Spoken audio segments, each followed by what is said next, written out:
Desde o primeiro momento em que provei a liberdade, mergulhei de cabeça no abismo. A vida que sempre me foi negada agora estava ali, ao alcance das mãos, e eu não ia desperdiçar nem um segundo. As festas se tornaram minha rotina, o álcool meu combustível, e as mulheres, uma obsessão que consumia cada pensamento. Mas foi a cocaína que me jogou no fundo do poço sem escalas. Não comecei devagar, não experimentei o caminho, fui direto para o pior, como se o destino já tivesse traçado minha queda. O diabo sabia exatamente o que fazia. Cada pessoa que cruzava meu caminho parecia ter sido colocada ali para me arrastar mais fundo. Donos de bares, traficantes, gente sem escrúpulos, todos me ofereciam exatamente o que eu não deveria ter. E eu aceitei. Antes mesmo de completar 21 anos, já frequentava todos os clubes, todas as noitadas, sem precisar de documentos falsos.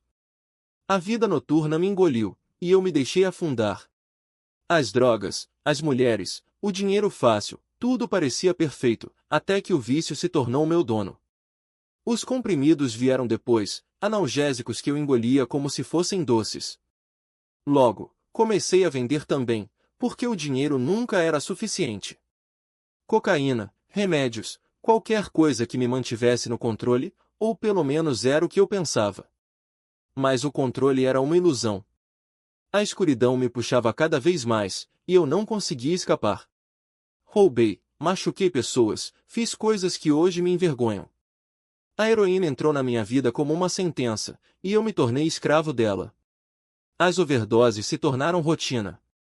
Uma vez, acordei no hospital, jogado ali por quem deveria ser meu parceiro. Tinham me roubado tudo, dinheiro, drogas, até o celular. Mas, naquele momento, eu não entendia que estavam me salvando. Gritei com as enfermeiras, achando que queriam me assaltar, enquanto elas tentavam me acalmar. Mal conseguia ficar de pé, mas saí dali correndo, desesperado para voltar ao vício. Nada me fazia parar. Nem a dor, nem o medo, nem a vergonha. Tentei largar várias vezes, mas o corpo implorava pela substância. As crises de abstinência eram um inferno que eu não desejaria nem ao meu pior inimigo. Cheguei a me convencer de que nunca conseguiria sair, que viveria assim para sempre. Mentiras que eu repetia para mim mesmo, porque a verdade era insuportável, eu estava perdido. Foi numa dessas noites, depois de mais uma overdose, que algo mudou. Eu estava à beira da morte, e então vi. Não eram alucinações. Era real, Jesus estava ali, diante de mim, segurando um peixe. Cody, disse ele, antes de liderar, você precisa me seguir. E naquele instante, o mundo ao meu redor se transformou. Vi espíritos, demônios, aranhas rastejando pelas paredes, um pesadelo que eu não conseguia explicar. Mas o pior ainda estava por vir. Fui arrastado para um lugar que não era deste mundo. Um rio de lava, corpos esqueléticos, sem rosto, amontoados uns sobre os outros, milhões de almas perdidas. Era o inferno. E eu estava ali, no meio de tudo. Gritei por socorro, implorei por misericórdia. Foi quando algo dentro de mim se quebrou. Eu não queria mais aquilo. Não queria mais viver assim. Hoje, estou aqui para contar essa história porque consegui sair. Não foi fácil, mas encontrei forças onde não imaginava que existiam. Se você está preso nesse mesmo ciclo, se acha que não há saída, eu estou aqui para dizer, Deus me alcançou quando eu já não acreditava mais em nada. E Ele pode fazer o mesmo por você. A liberdade existe, mas é preciso dar o primeiro passo. E esse passo começa agora. Demônios se contorcendo, as sombras se movendo nas paredes, vozes sussurrando coisas que eu nem consigo repetir. Era como se o inferno tivesse aberto suas portas só para mim naquele momento. E no meio de tudo aquilo, uma voz clara, firme, disse, Cody, você quer isso? Ou quer me seguir de verdade? Eu tremia. Não era medo, era a pressão de uma escolha que eu sabia que mudaria tudo. Porque até então, eu tinha brincado com Deus. Ia à igreja, lia a Bíblia na prisão, até pregava para os outros, mas no fundo, ainda achava que podia controlar minha vida. Mas ali, naquele catre de cela, com o peso daquelas visões me esmagando, eu entendi, Não havia meio termo. Ou eu me entregava completamente, ou continuaria sendo escravo do mesmo ciclo. Então, com a voz quebrada, eu disse: sim, Senhor. Eu escolho você. Mesmo que doa, mesmo que eu não entenda, eu escolho seguir.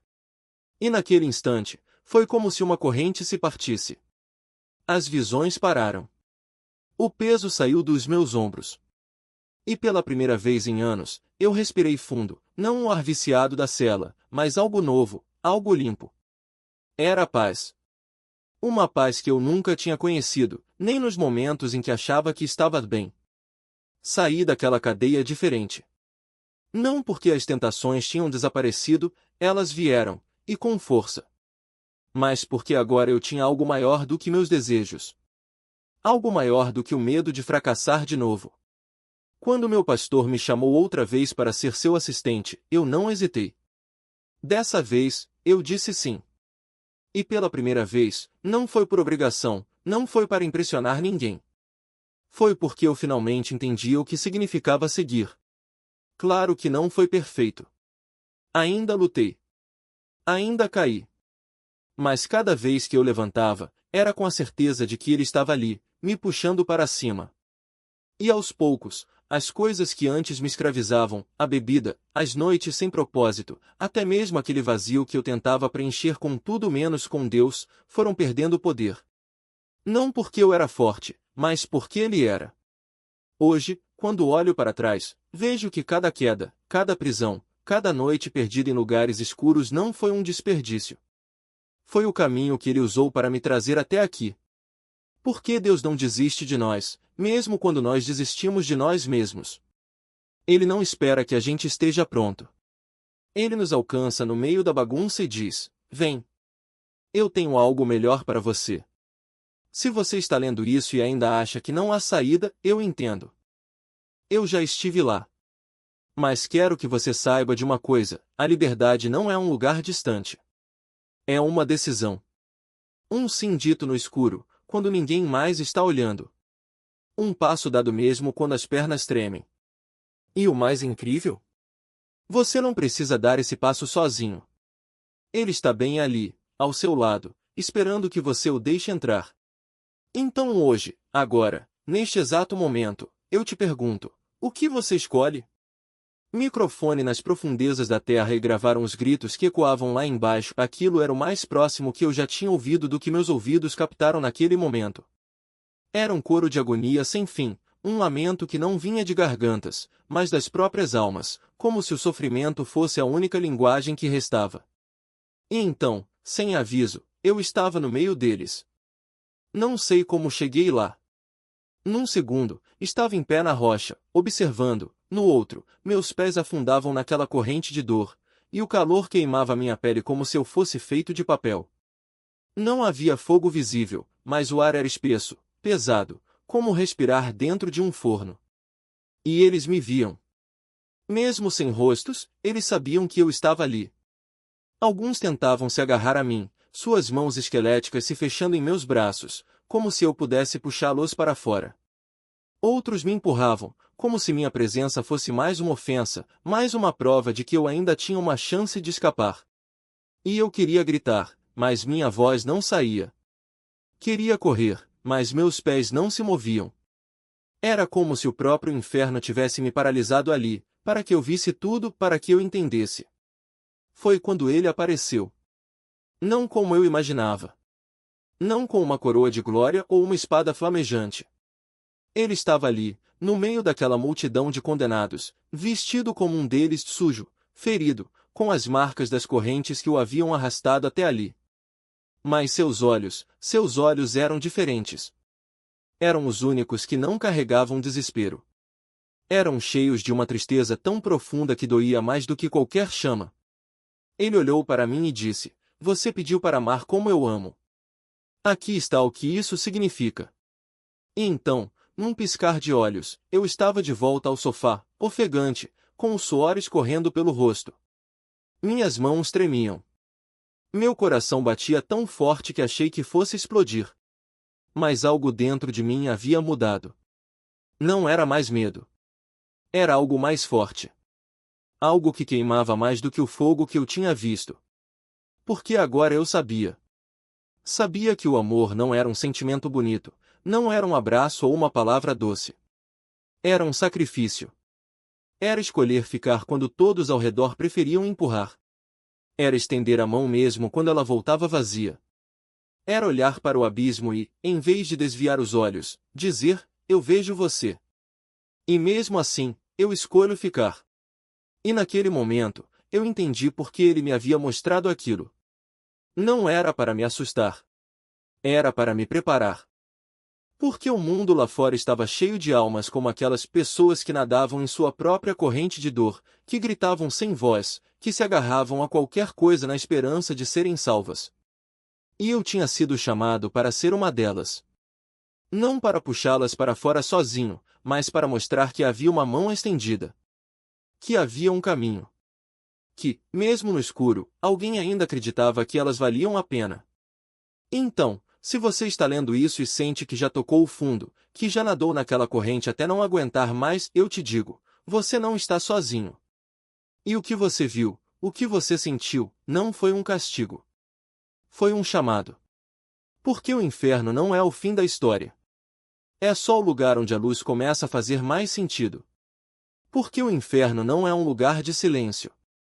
Ele é um grito que ecoa nas paredes de uma escuridão que ninguém deveria conhecer. E eu ouvi esse grito não como um sussurro distante, mas como se cada alma ali estivesse gritando dentro do meu peito. Não havia rostos, apenas dor. Não havia nomes, apenas um clamor que atravessava o tempo. E o mais terrível não era o fogo, nem o sofrimento físico. Era o amor. Porque Deus me deixou sentir o que Ele sente por cada um daqueles que escolheram ficar ali. Não era raiva. Não era julgamento. Era uma dor tão profunda que me partiu ao meio. Como se meu coração fosse um vaso quebrado, e cada pedaço ainda pulsasse com a mesma pergunta: por que eles não deixaram eu os salvar? E eu chorei. Não por mim. Não pelo medo. Mas porque, pela primeira vez, eu entendi o que significa amar alguém a ponto de desejar morrer no lugar dele. E então eu voltei. E o mundo continuava o mesmo. As pessoas riam, brigavam, viviam como se nada daquilo fosse real. Mas eu sabia. Eu tinha visto. E o pior não era lembrar, era perceber que, com o tempo, até mesmo aquele amor começava a enfraquecer. Como se a rotina, o pecado, a dureza do dia a dia fossem uma maré lenta, arrastando para longe a urgência daquela verdade. Por que isso acontece? Eu perguntava.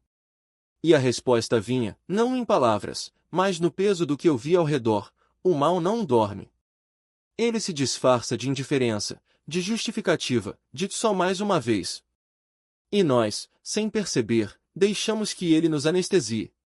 Eu ainda não tinha me rendido por completo. Ainda fumava. Ainda bebia. Ainda me iludia achando que podia brincar com fogo sem me queimar. E foi assim que conheci ela, a garota que se dizia bruxa. Abra as janelas, quem me salve, os espíritos vão embora, ela disse. E eu, ingênuo, obedeci. Não sabia que aquilo era uma porta escancarada. Não sabia que, ao invés de expulsar, eu estava convidando. Em 2 dias, o apartamento virou um pesadelo. Coisas que eu não conseguia explicar, vozes que não eram humanas, uma presença que sufocava. Eu corri. Fugi para a casa de um amigo, mas levei o caos comigo. E então, como se Deus dissesse: você ainda não entendeu, eu voltei aos velhos hábitos. Voltei a vender maconha. Voltei a achar que era invencível. Os policiais passavam na minha frente e não me viam. Eu me achava protegido. Mas proteção não é permissão. E quando os lockdowns chegaram, quando vi igrejas sendo fechadas enquanto bares e festas continuavam abertos, algo dentro de mim ferveu. Isso não vai ficar assim, eu pensei. E transformei minha casa em uma igreja com 10 pessoas, como mandava a lei, mas com a mesma fumaça, os mesmos vícios, a mesma hipocrisia. Eu não entendia que estava abrindo portas. Que cada tragada não era só um ato físico, era um convite. Um convite para espíritos de dependência, de confusão, de escuridão. E eles aceitaram. Porque o inimigo não precisa de muito. Basta uma brecha. Basta um só hoje. E eu dei a ele anos da minha vida. Mas Deus não desiste.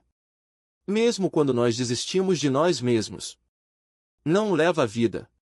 Então abri aquela igreja, mesmo afundado nos mesmos erros, e comecei a buscar o Senhor de novo. E ele começou a me acordar. Foi quando encontrei um homem que pregava online, um dos primeiros a fazer isso como um evangelista da internet. O nome dele é Marcus Rogers, não importa se você o ama ou o odeia. Para mim, ele foi uma ferramenta. Eu via o que ele fazia, ouvia suas mensagens, e algo dentro de mim dizia, é isso. Quero fazer o mesmo. Quero buscar a Deus assim. Quero pregar o Evangelho. E o mais irônico? Durante toda a minha vida, eu repetia, nunca vou ser pregador. Nunca. Agora, aqui estou eu, pregando em igrejas, nas redes, em qualquer lugar que ele me leve. É assim que Deus age, ele vira nossas certezas do avesso. Mas Marcos me deu fome. Comecei a diminuir o ritmo das coisas erradas, a focar em gravar vídeos, a rabiscar ideias em cadernos, a orar, Senhor, sobre o que devo falar? Usava a pouca sabedoria que ele me dava, e a primeira mensagem que preguei por causa dos lockdowns foi sobre agendas ocultas e o plano secreto do diabo. Não vou explicar o porquê, não quero problemas, mas você entende a conexão. Lembro de estar ali, tremendo como uma folha, tentando falar enquanto as palavras saíam aos tropeços. No vídeo, não dava para ver o nervosismo, mas eu estava apavorado. Não tinha muitas visualizações, mas continuei. Até que, depois de um tempo, quando as restrições começaram a afrouxar, decidi, é meu aniversário. Vou visitar minha filha em Knoxville, onde cresci, onde ela mora. Vou ver minha mãe também. Cheguei lá e, no mesmo dia, uma mulher, uma daquelas que eu conhecia do mundo errado, me roubou. Levou tudo. O que quis, guardou. O resto, jogou na casa da minha mãe, a 1 hora de distância, com um policial ao lado para eu não reagir. Tudo que eu tinha pagado móveis, contas, até a casa foi deixado ali, no chão. E o cofre? Ela trouxe. Mas não pude abrir na frente dos policiais. Agora eu entendo, foi por isso que ela os levou. Dentro, só havia maconha, dinheiro, muito dinheiro e notas raras, moedas, coisas que eu tinha acumulado com o tempo. Quando finalmente abri, não havia nada. Só um cheiro podre. Por sorte, eu tinha uns $3.500 no bolso, do meu aniversário. Mas ela levou 60 mil de uma vez. De repente, eu estava sem teto, sem produto, sem quase nada. Foi um soco na cara. As coisas estavam reabrindo na Flórida. Decidi ir para lá. Passei 1 ou 2 noites na casa da minha mãe, mas não quis incomodar. Fui para um hotel. Depois, para outro, perto do aeroporto. Preciso sair daqui. Não tinha muitas opções. Então escolhi um lugar no mapa, Clearwater Beach, Flórida. Nunca tinha ido. Por que não? Cheguei lá e, mesmo no meio do caos, Deus não me largou. Eu continuava bebendo, fumando, fazendo as mesmas coisas de sempre. Até que conheci um cara sozinho, como eu, vindo da Geórgia. Começamos a andar juntos. Um dia, achei que ele tinha roubado meu alto-falante portátil, aquele que eu levava para a praia. Revirei tudo: mala, quarto, mochila e nada. Fui comprar outro. A loja principal estava sem estoque, então tive que ir a uma Walgreens fora do caminho. Foi quando vi 2 homens com placas sobre Jesus. É sinal. Fui até eles, orei com eles. Um era veterano de guerra e começou a profetizar. Ele me disse coisas que ninguém sabia, detalhes da minha vida, de um lugar onde eu nunca tinha estado. Falou sobre o que Deus tinha para mim, sobre o chamado que começava a se cumprir ali.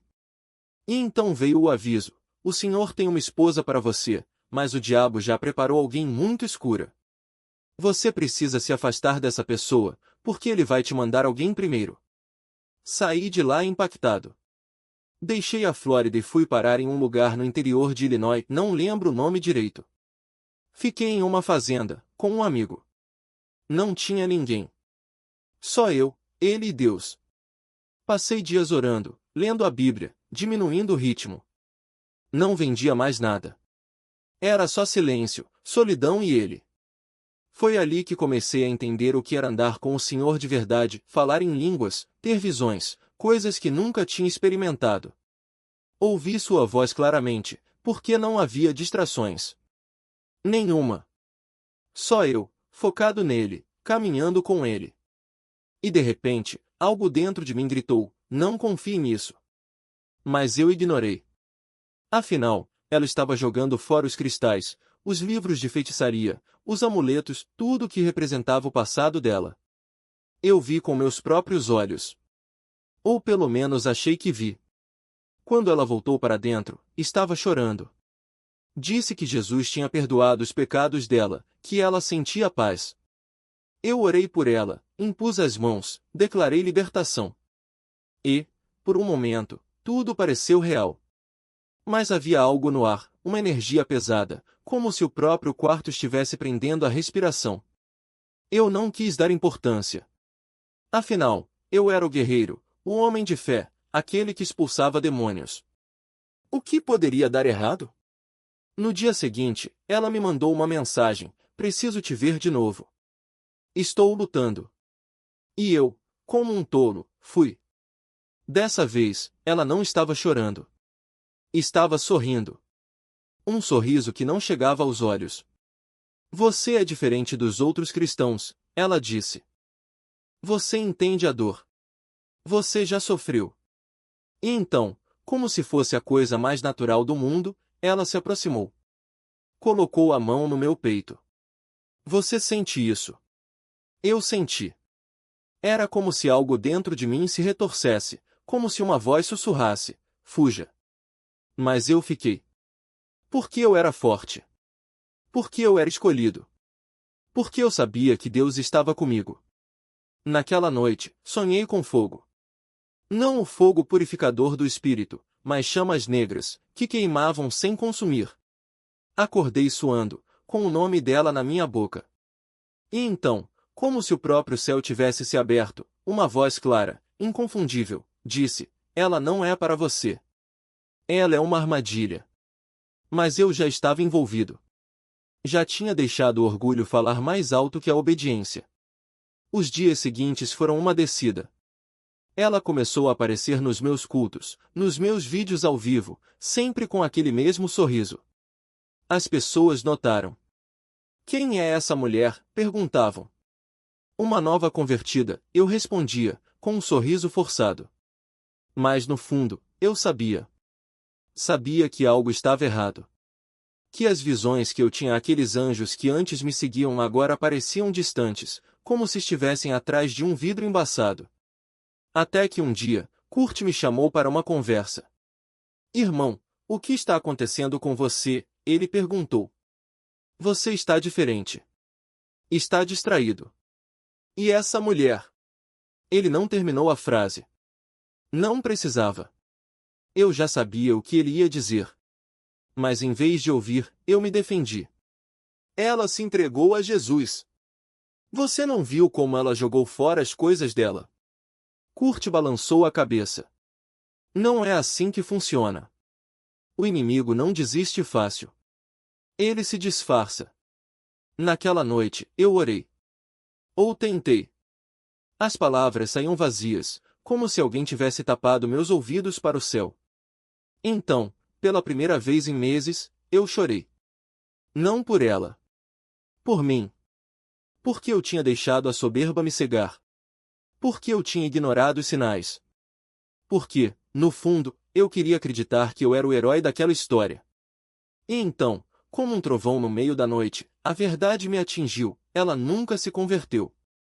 Aquela entrega foi um teatro. Aqueles choros, uma encenação. E eu, o grande evangelista, o homem que expulsava demônios, tinha caído na armadilha mais antiga do mundo, a ilusão de que eu era invencível. No dia seguinte, eu a enfrentei. Não com raiva, mas com uma tristeza que pesava como chumbo. Por que você fez isso? Perguntei. Ela riu. Um som frio, sem alegria. Porque você era o prêmio. O homem de Deus que todos queriam derrubar. E então, como se fosse a coisa mais natural do mundo, ela me mostrou o celular. Mensagens. Fotos. Planos. Tudo arquitetado para me destruir. Eu não lutei. Não gritei. Apenas me virei e saí. Porque, no fim das contas, a batalha não era contra ela. Era contra mim mesmo. Contra a minha necessidade de ser importante. Contra a minha crença de que eu podia vencer sozinho. E foi ali, no meio daquela rua vazia, que eu entendi: Deus não precisa de heróis. Ele precisa de homens quebrantados. Homens que sabem que, sem Ele, não são nada. Homens que, mesmo depois de verem anjos expulsarem demônios, ainda caem de joelhos e dizem: Senhor, tem misericórdia de mim, pecador. Aquela foi a minha queda. Mas também foi o meu recomeço. Porque, às vezes, é preciso perder tudo para entender que o único lugar seguro é aos pés da cruz, luz que eu carregava. E ali, naquele instante, eu soube que não era apenas uma batalha contra a carne, mas contra principados e potestades. Aquele leão não era uma metáfora, era real. E quando ela abriu a porta, a fera se transfigurou em seu rosto, os olhos ardendo com a mesma fome que eu vira antes. Deus estava me mostrando, em cores vivas, o perigo que eu teimava em ignorar. Mas eu, cabeça dura como sempre, deixei o orgulho falar mais alto. Ela se converteu, eu dizia a mim mesmo, enquanto o espírito dentro de mim gritava o contrário. E então veio o sinal que eu não podia mais negar, aquele zumbido elétrico, como um sino tocando dentro dos meus ossos, percorrendo minha espinha até a nuca. Nunca tinha sentido nada igual. Quanto mais eu me aproximava da casa dela, mais forte ficava, até que meu corpo inteiro tremia, não de medo, mas de uma advertência divina, clara como o dia. Eu sabia. No fundo, eu sempre soube. Mas a paixão cega e a teimosia me arrastaram para dentro daquela armadilha, como um peixe que vê o anzol e ainda assim morde. E então, as máscaras começaram a cair. Primeiro, foram os olhares evasivos da mãe dela naquela mulher que não conseguia me encarar, como se o espírito que habitava em mim queimasse seus olhos. Depois, vieram as confissões sussurradas, rituais, sacrifícios, invocações que manchavam a terra onde pisávamos. E eu, recém-batizado no fogo do Espírito Santo, comecei a ver o que antes meus olhos naturais não alcançavam. Gatos negros deslizando pelas paredes da minha casa, sombras que se moviam quando ninguém mais olhava. Ela mesma admitiu, tempos depois, que eram projeções da mãe dela, espíritos enviados para nos vigiar, para nos enredar. Mas o pior ainda estava por vir. Aquela noite na floresta não foi um pesadelo. Foi uma revelação.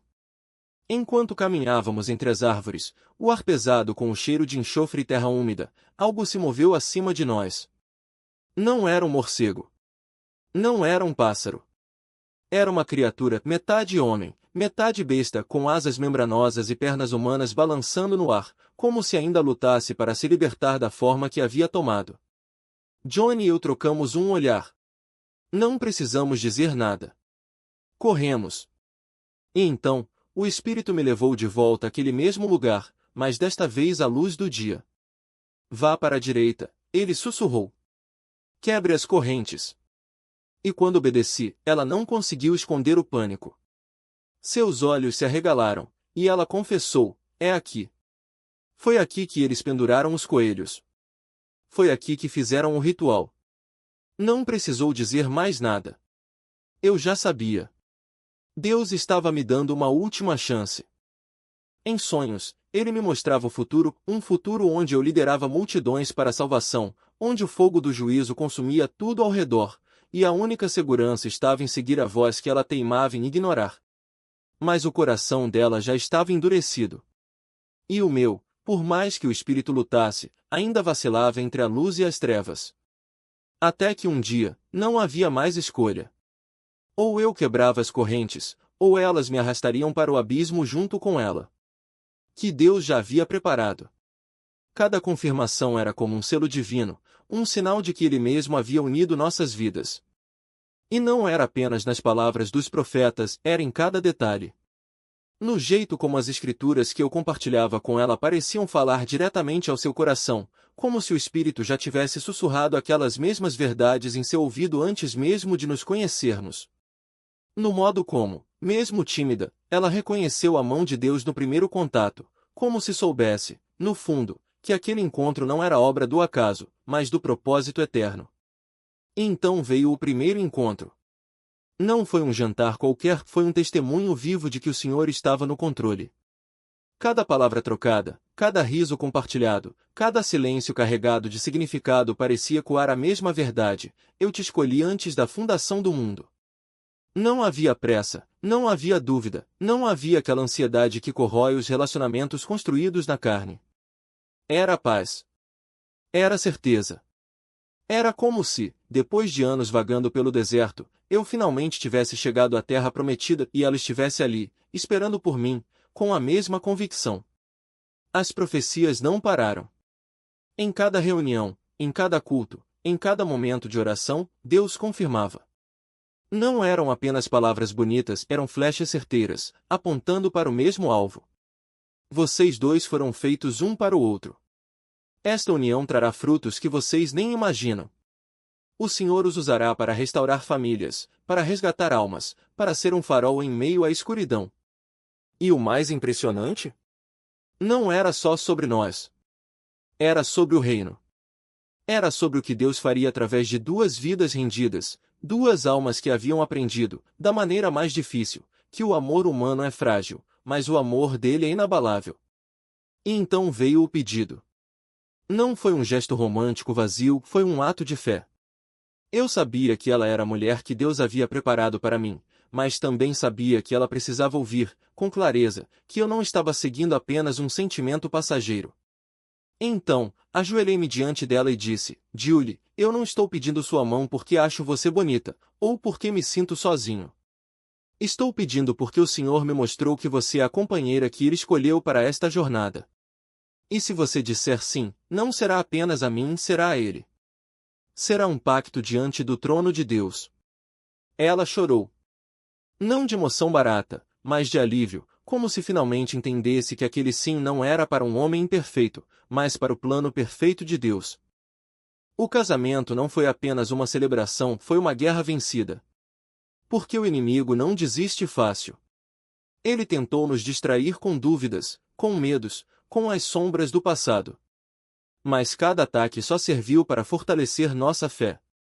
Cada provação nos lembrou de que não estávamos lutando contra carne e sangue, mas contra principados e potestades.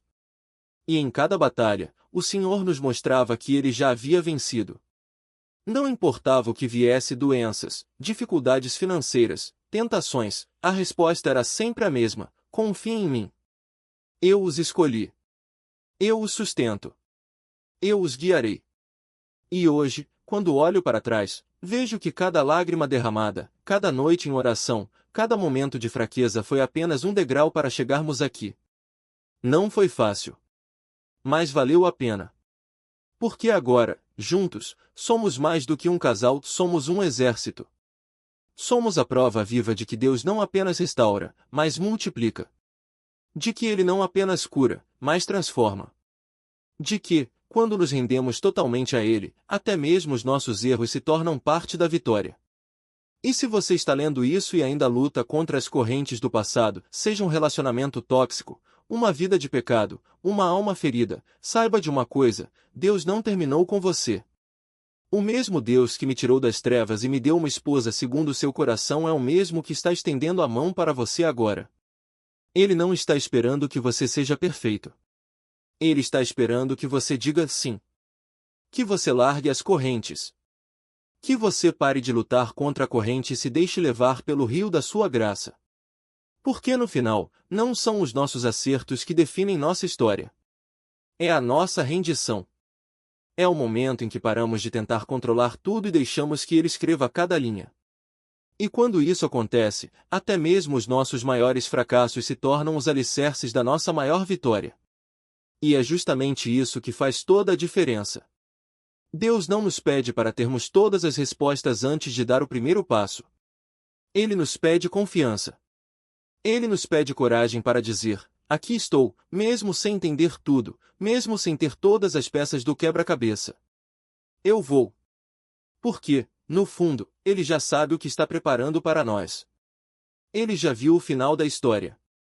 E quando olhamos para trás, como você fez, percebemos que até os atalhos mais tortuosos, as decisões mais impulsivas, as rebeldias mais teimosas, tudo foi usado para nos moldar. Para nos ensinar. Para nos levar exatamente onde Ele queria. Você não precisava de um casamento perfeito, de uma aprovação unânime ou de um plano infalível. Você precisava de um sim. E quando deu esse sim, mesmo que fora dos padrões, mesmo que sem a bênção de todos, Deus transformou o caos em propósito. Transformou a pressa em providência. Transformou a dor da rejeição familiar em uma família ainda maior, aquela que Ele mesmo escolheu para você. Porque, no reino dele, as coisas não funcionam como o mundo ensina.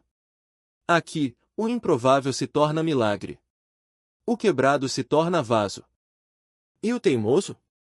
Ah, o teimoso se torna um guerreiro.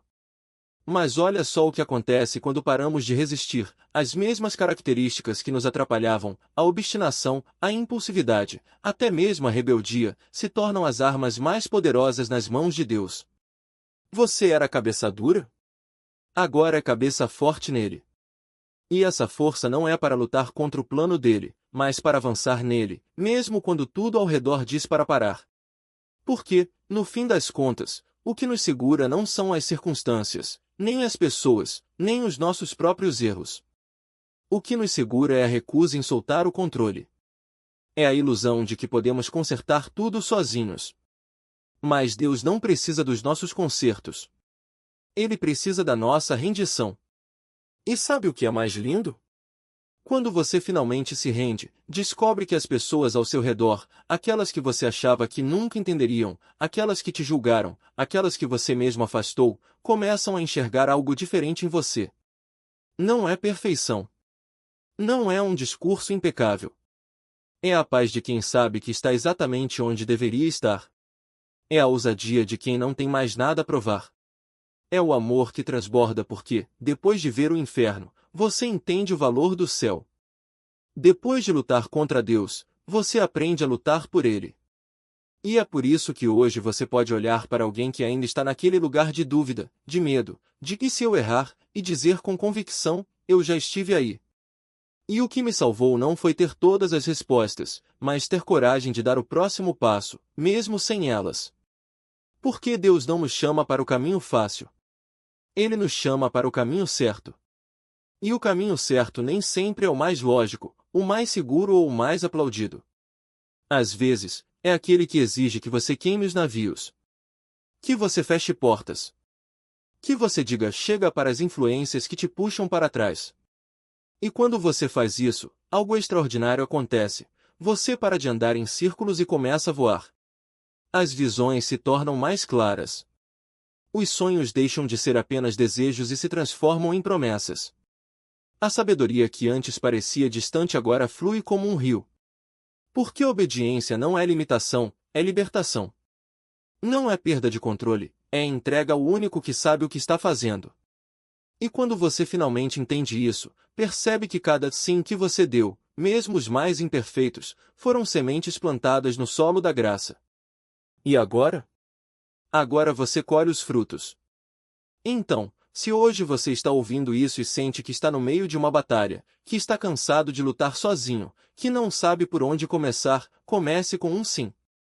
Não precisa ser grandioso. Não precisa ser perfeito. Só precisa ser sincero. Porque Deus não está esperando que você chegue pronto. Ele está esperando que você chegue. E quando você chega, Ele faz o resto. Ele transforma. Ele restaura. Ele multiplica. E o que antes parecia um erro se torna a maior evidência de que Ele está no controle. Porque no final, não são os nossos acertos que contam. São os nossos sim. São os momentos em que paramos de questionar e começamos a confiar. São as vezes em que largamos as armas e deixamos que Ele lute por nós. E quando fazemos isso, descobrimos que a vida que sempre sonhamos não estava no fim de um caminho perfeito, mas no meio de uma jornada de fé. E essa jornada? Ah, essa jornada vale cada passo,